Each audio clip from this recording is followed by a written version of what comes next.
DCA стратегия ки ба шумо имконият метиҳад миллион кор кунед дар инвеститсия.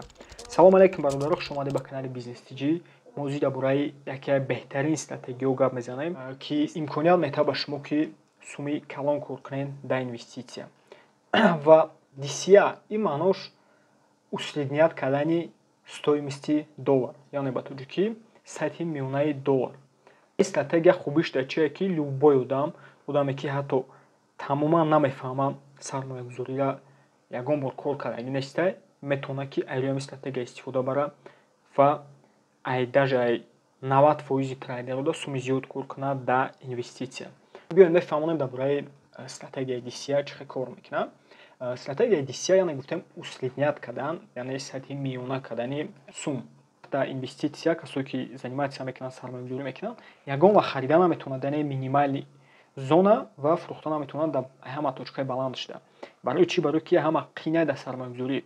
Барои ин қадар стратегияи DCA-ра пешкаш кардагианд ки стратегия позволяет мекунад ба шумо ки усредният кунед ценатона, яъне ки сатҳи миллиона кунед ценатона ва ждат накунед ки кай нарх поён меравад, кай нарх боло меравад. Барои ки дар ҳолате ки шумо ждат мекунед ки нарх поён мебиёяд, яке метавонад дар ин ҳолат шавад ки шумо дар ин ҳолат допустим ждат кистед ки нарх поён меояд, яке метавонад ки рынок обратно боло бравад ва шумо харидагӣ нестен ва фоида мемонед. Мисол, шумо $10,000 доред ва мехоҳед ки дар $10,000 биткоин бихаред ва шумо яке бора $10,000 полни намехаред ва ҷудо мекунед $100 дар муддати ҳар ҳафта ва дар $100 биткоин мехаред ва новобаста ки нарх куҷо меравад, поён меравад ё ки боло.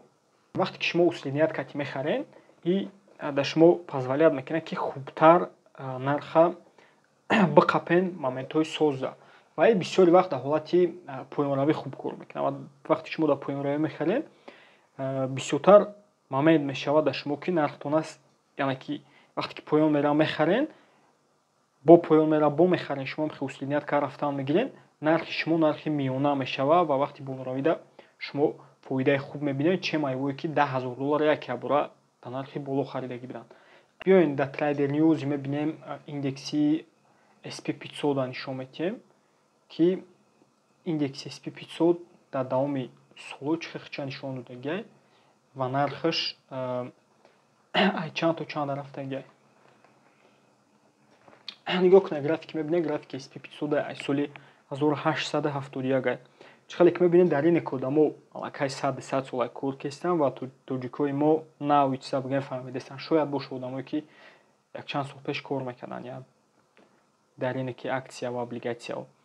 Неке нигоҳ кунед ки ринок аз имена SP500 аз соли 1871 дар графики мо нишон метавад. Шояд ки айдан пештар бошад, пешаи график буданд. Нигоҳ мекунем вақте ки мо ба стратегияи DCA мехаридем, дар ин ҳолат средни ценаи мо дар ин росто мешавад. Барое ки баъди ҳар як поёнравӣ бо болоравиай, чихеле ки мебинем дар график нарх поён рафтагиай, омадагиай, ягон коррексия шидагиай ва баъдан чӣ гап шидагиай, бо боло рафтагиай. И примерно солҳои 2000 соли 1999 2000 бо баъдан ба нарх боло рафтагиай. Всё равно дар ринок чӣ ҳолати мешавад намешавад, баъди ю болоравӣ мешавад вақте ки активи бақвадай. ёзи биткоин нархш боло рафтагиай ва баъдан поён фаромадагиай. Мо ҳозир дар ин циклоем дар биткоин, ё ки шояд ки дар ин ҷо бошем ва оянда оли ай пешаи биткоина. Биёед озир нишон метиҳем. Нигоҳ кунед, агар ки шумо 5 сол дар рӯи стратегияи DCA биткоин мехариден, ҳар моҳ ба нархи $10 биткоин мехариден, дар муддати 5 сол шумо ҳамагӣ расход мекунед $2600 ва $2600 шумо то 2020, агар 2015 то 2020 мехариден, $2600 шумо $20000 мешид дар рӯи стратегияи DCA. Также биёед дар график нигоҳ мекунем, чихеле ки мебинем графикда. Ин графики биткоинай ва мо аз рӯи $10 ҳар ҳафта мехарем дар муддати 9 сол. Барои чӣ муддати 9 сол? Барои ки ман худам соли 2014 2015 дар бораи биткоин фаҳмидагӣ будам ва агар ки ҳамун сол ҳар ҳафта ман $10 100 сомон мешавад айни ҳол ва соли 2014 2015 50 40 50 сомон мешавад. Агар ки ман ҳар ҳафта мехаридам дар муддати 9 сол ва дар ин момент ҳамагӣ расход мекунам $4700. $4700 дар муддати 9 сол ман расход мекардам ва $4700 ман $90000 мешид. $90643 чиқаде ки дар график мебинем. Яъне ки нигоҳ кунед ҳамагӣ ман $4700 расход мекардам аз рӯи стратегияи услубненӣ ва в итоги $90000 мегирифтам. И в учёти падени биткоин. Айни ҳол чиқаде ки медонем биткоин 70-80% қариб ғалтидагиае. Ва агар ки ман дар вақти ай ҳама қимат биданаш мефурӯхтам, примерно ман ай $4000, $4700 ман $263000 кор мекардам. Ана барои чӣ ин стратегия дар шумо позволят мекунад ки шумо миллион кор кунед. Естественно, и ҷои дуруғ ошно ҳастед бародаро. Агар ки $10 ҳисоб кунем, агар ки $100 ҳисоб мекардем, ман $900,000 кор мекардам ва дар вақти ай ҳама қимат бидани биткоин вақте ки мефурӯхтам, $2 миллион мешид биткоинои ман, ҳамагӣ $47000 расхода. Ки нигоҳ кунед, одамое ҳастанд ки айда суми зиёд метавонанд вложит кунанд ҳар ҳафта.